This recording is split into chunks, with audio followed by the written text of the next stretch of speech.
다음에 여론조사를 볼 텐데 그 전에 대선 주자 관련된 행보 몇 가지만 좀 보고 넘어가 보도록 하겠습니다.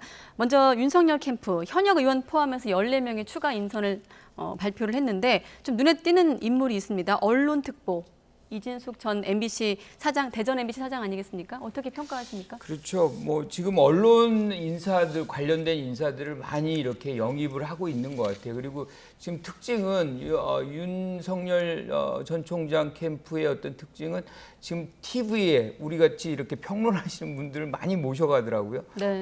이렇게 해서 저희도 많이 빠졌습니다. 그렇죠. 네. 그래서 이제 뭔가 인지도를 높이고 뭐 말의 뭐 무게감을 이제 강화시키려는 그런 취지는 이해를 하는데 사실 이런 분들은 그 어떻게 보면 이제 스탭들이고 주인공은 여전히 윤석열 전 총장이거든요. 네. 윤석열 전 총장이 무엇을 얘기하는지가 사실은 지금 국민들이 여전히 궁금해하고 지금까지 나와 있는 것들이 별로 없어요. 그냥 많은 분들을 지금 만났고 뭐 이런 것에 지금 머물러 있는 것이지 네. 본인의 어떤 정치 구상 뭐 또는 정책 뭐 이런 것들이 지금 제시 안 되고 있습니다. 그래서 그 부분에 대한 어떤 국민들의 기대감, 기다림 뭐 이런 것이 있다는 것을 좀 윤석열 전 총장은 이해해야 된다라고 생각을 합니다. 네, 지금 이진숙 전 기자는 워낙에 또 종군 기자로도 알려져 있습니다만은 여러 가지 경력을 갖고 있거든요. 특히나 이제 황교안 전 대표가 영입한 것으로 알려져 있는 인물인데 평론가님은 어떻게 평가하십니까? 아무래도 좀 뭐 이분법적으로 설명을 드릴 수밖에 없겠는데 이명박 박근혜 정부 때 이제 방송가에 특히 이제 여러 투쟁들이 있었고 정권대 뭐 노조라든지 이런 구도들이 있지 않았습니까?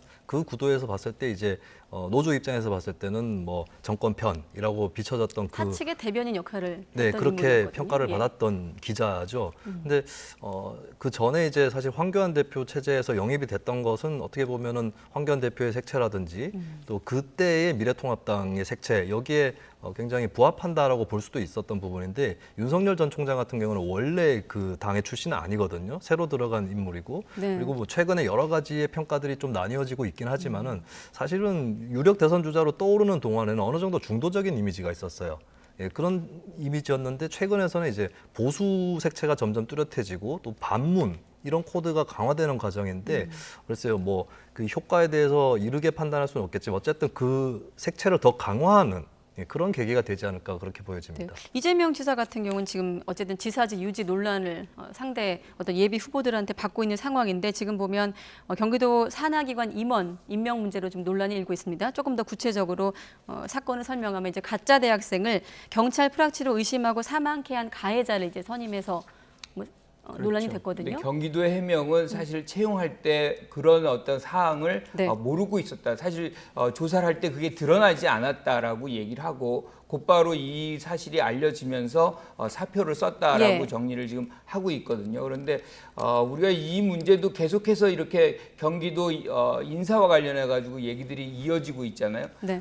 일종의 이제 가랑비에 옷 젖는다고 이것이 계속 이어지면 이재명 지사에게 사실 그렇게 긍정적 효과는 나올 수가 없습니다. 당연히 이런 어떤 인사 문제 좀 더 검증 과정을 좀 강화시킬 필요가 있겠다 이렇게 봅니다. 네, 공모 절차 거쳤지만 일단은 이 지사가 임명을 하더라고요. 네.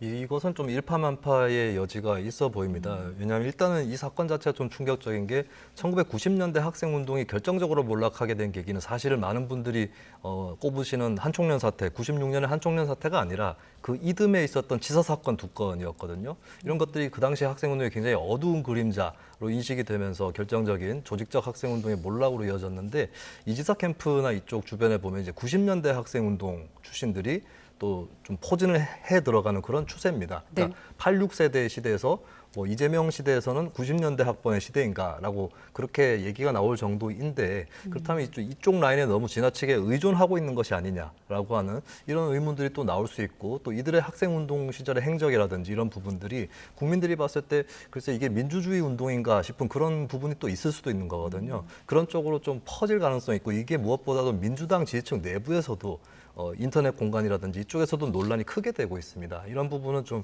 이 지사에게는 좀 넘기 힘든 고비가 한번 또 오는 것이 아닌가 그렇게 보여집니다. 네, 알겠습니다. 자, 바로 여론조사 결과로 넘어가 보도록 하겠습니다. 지지율을 한번 볼 텐데 리얼미터 결과가 한 가지가 있고 또 전국 지표조사 결과가 있는데 따로따로 좀 떼서 보도록 하겠습니다. 먼저 리얼미터 결과를 보면 오차 범위 안에서 접전을 벌이고 있는 것으로 나타나고 있거든요. 일단 리얼미터 결과로만 봤을 때는 윤 전 총장이 조금 더 앞서가는 것으로 나타나고 있는데 어떻게 좀 해석하십니까? 그 안에 내부의 어떤 그걸 봐야 됩니다. 네. 그런데 이제 지지율이 상승된 지역이 어디냐면 지금 TK 지역과 60대란 말이에요. 지금 윤석열 전 총장의 지지율이 어느 정도 하락하는 그런 국면에서 네. 지지 세력들이 결집했다. 뭐 이렇게 지금 우리가 파악을 해가지고 약간 반등한 부분이 있는 것 같고요. 네, 지금은 지금 화면에 가상 대결로 나가고 있는데 지금 리얼미터 결과가 지금 없나요? 네.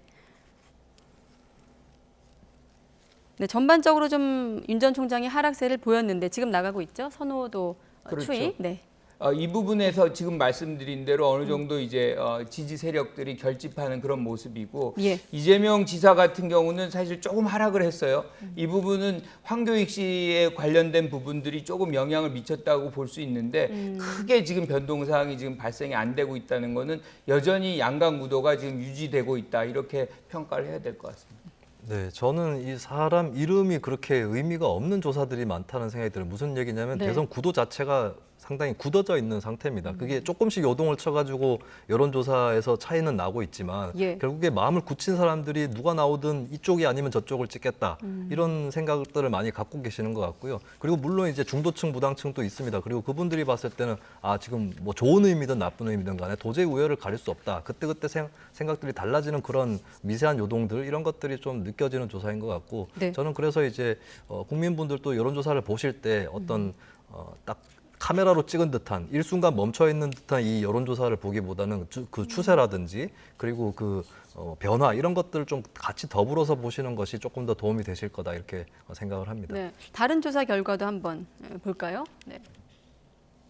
이번엔 대선 후보 적합도인데 이번 같은 경우는 좀 이재명 지사가 조금 26% 그리고 윤석열 전 총장이 20%로 나타나고 있습니다. 그러니까 이 여론조사 기관에서 했던 거는 일관되게 지금 이재명 지사가 앞서고 있는 것으로 나오고 있거든요. 네. 이 흐름이 거의 지금 말씀하신 대로 안 바뀌고 있다. 뭐 이렇게 얘기를 할 수 있는 것이고 오히려 이 하위 뭐 3, 4위에서의 어떤 변동성이 조금 발생하는 것이지. 이낙연 후보가 좀 눈에 띄기도 하는데요. 그렇죠. 어떻습니까? 다시 이제 한 자릿수가 된 건가요? 그렇죠. 예. 그렇게 좀 내려가고 오히려 홍준표 후보가 좀 반등을 하는 올라가고 있는 그런 추세를 보이고 있어요. 그런데 그 자체가 이런 양강 구도에 영향을 뭐 심각하게 미칠 정도의 수준은 아니다. 지금까지는 그렇게 평가할 수 있습니다. 어제 비전 발표회를 놓고 이제 하계회 같다라고 말했던 홍준표 의원 어떻게 지금 이번 결과 평가하십니까? 네. 일단은 뭐 밴드웨건이라는 것이 있고 언더독이라는 게 있죠. 여론조사로 나타난 추세가 이제 밴드웨건은 격차가 더 벌어지는 이 추세고 언더독은 추격하는 사람이 더 격차를 좁히는 이 현상인데 지금 민주당하고 국민의힘이 진도가 좀 다릅니다. 경선 시작이 다르고 끝이 다르기 때문에 예. 민주당이 먼저 진행을 했는데 결국에는 좀 밴드웨건이 일어나고 있다. 이재명, 이낙연의 차이가 다시 벌어지고 있다라고 하는 것이고 예. 국민의힘은 글쎄요 경선의 재미라든지 또 어차피 경선을 통해서 단일 후보가 선출이 될 텐데 그러면 그 전에 내가 좀 더 솔직하게 더 지지를 하는 최선의 후보라고 생각하는 사람에게 일단은 지지를 보내보자 이런 그 심리가 또 일어날 수 있거든요. 네. 그런 상황에서 이제 또 다른 주자들이 조금 더 상승을 해서 윤 전 총장하고 겹친다기보다는 가까워지는 거죠. 그런 현상이 있는 것 같고 그리고 거기에 더해져서 적합도 조사에서는 어떤 당의 후보를 지목하는 데 있어서 다른 당 지지자들이 끼어들 수 있는 그런 부분이 있는데 민주당 지지층에서 또 홍준표 후보라든지 유승민 후보 이쪽으로 또 어느 정도의 선호도가 나타나고 있어서 그런 것까지 또 같이 예. 작용을 하는 것 같습니다. 네, 화면에 그 대선 가상 대결을 이재명 대 윤석열 그리고 이낙연 대 윤석열을 한 번에 좀 돌려서 보여주시죠. 먼저 이재명 대 윤석열은 40대 34고 이낙연 대 윤석열은 32대 34. 양자 대결은 또 어떻게? 자, 여기서 이제 해석하십니까? 우리가 주목해서 봐야 될 거는 예. 윤석열 전 총장의 지지율이에요. 그러니까 여기선 이재명 지사가 오든 그다음에 이낙연 후보가 오든 변동이 거의 없습니다. 34, 34 뭐 이 정도로 유지가 되는 거예요. 네. 확장력이 지금 안 보이고 있다는 부분이고 이거는 저는 이 일정 부분 이제 정권 교체를 위해서 결집된 야권 지지층만 여기에 모여 있는 것이고 중도층이라든가 뭐 다른 영역까지 지금 확장세가 지금 안 만들어지고 있다는 것이거든요. 이거는 윤석열 전 총장이 뭔가 보여주지 못한 그 결과로서 확장력이 지금 제약을 받고 있다 이렇게 봐야 될 것 같습니다. 네, 이 결과도 카메라의 장면 같은 건가요, 평론가님?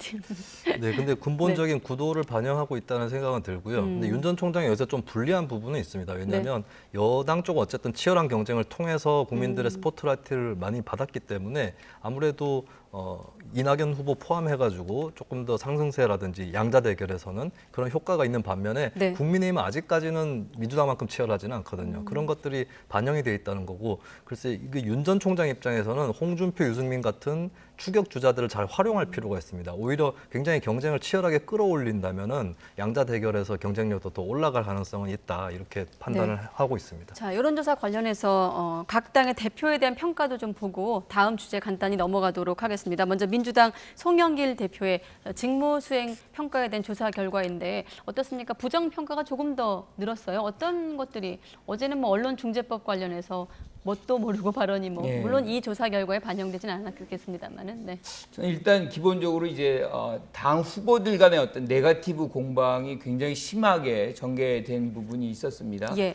그 상황 속에서 사실 송영길 대표가 어디 있는지 그런 어떤 존재감이 굉장히 좀 부족했던 부분이 있었거든요. 그것이 아마 지지층에서 일부 빠진 결과가 아닌가 뭐 그런 생각을 좀 해보고요. 네. 반면에 이준석 후보 같은 경우, 이제 대표 같은 경우는 오히려 긍정평가가 높아요. 그런데 많은 부분에서 지금 이준석 대 윤석열 전 총장의 어떤 갈등 네. 여기서는 보면 오히려 이준석 대표에게 더 책임을 묻는 거 아니냐라는 그런 부분이 있는데 네. 저는 여기서 이렇게 긍정평가가 많이 나오게 된 배경은 여당을 지지하는 분들이 사실은 어떻게 보면 이준석 대표에게 지지를 좀 보낸 그 결과가 이렇게 좀 부정평가보다 긍정평가를 더 많이 나오게 한 그런 배경일 수 있겠다. 일종의 역선택이죠. 여당 지지자들이 이게 역선택을 전체를 쓸 수도 이제 있다. 하는 대상으로 한 부분이 네, 있거든요. 그리고 조사 기간이 보니까 23일부터 25일까지긴 하군요. 네, 평론가님은 어떻게 해석하십니까? 두 대표의 대조적인 행보가 그대로 나타나고 있는 것 같습니다. 이거 송영길 대표 같은 경우는 긍부정 평가가 좀 불가사의합니다. 쉽게 설명하기가 어려워. 그러니까 긍정, 부정 다 평가를 하지 않는 국민들이 대단히 많다는 네. 건데 근데 어떻게 보면은 송영길 대표가 대선 국면에서 본인이 직접 두각을 드러내기보다는 뒤로 빠져 있으면서 일을 하는 이런 역할을 맡았기 때문에 가능한 것 같고 네. 그리고 한편으로는 여기저기서 원성의 대상이 대표가 되고 있어요. 이게 뭐 본인이 잘했다 못했다 이걸 떠나서 그거를 어떻게 보면 자임하고 있는 측면도 있는데 예를 들면 민주당 열성 지지층에서는 열성 지지층이 싫어하는 민주당의 어떤 시도 이런 것들 다 송영길 대표 책임이다. 일단 그렇게 보고 있는 추세가 있는 거고 네. 그리고 밖에서는 뭐 언론중재법 처리라든지 이런 것들에 대해서 또 불만들이 있는 것이죠. 이런 것들이 이제 긍정평가가 낮게 나타나는 요인이 됐고 이준석 대표의 이 긍부정 그래프는 저도 같은 생각입니다. 그러니까 민주당 지지층하고 최근에 좀 흥미로운 현상이 민주당 지지층 이준석 대표 홍준표 의원, 유승민 전 의원 이렇게가 마치 한 블럭인 것처럼 그렇게 여론을 또 형성하는 그런 부분이 있거든요. 네. 그래서 민주당 지지층에서도 이준석 대표에 대한 응원, 그게 글쎄요 그 내분을 즐기는 것인지 아니면 우리가 봐도 굳이 얘기하라면 윤석열보다 이준석이 오라 이런 생각인지 모르겠지만 여러 가지가 섞여 있을 네. 텐데 그게 반영이 된 것 같습니다. 뭐 지금 오늘 결과에는 없습니다만 당의 지지도에 대한 결과는 좀 비교해서 볼 필요도 있겠다는 생각도 들었습니다.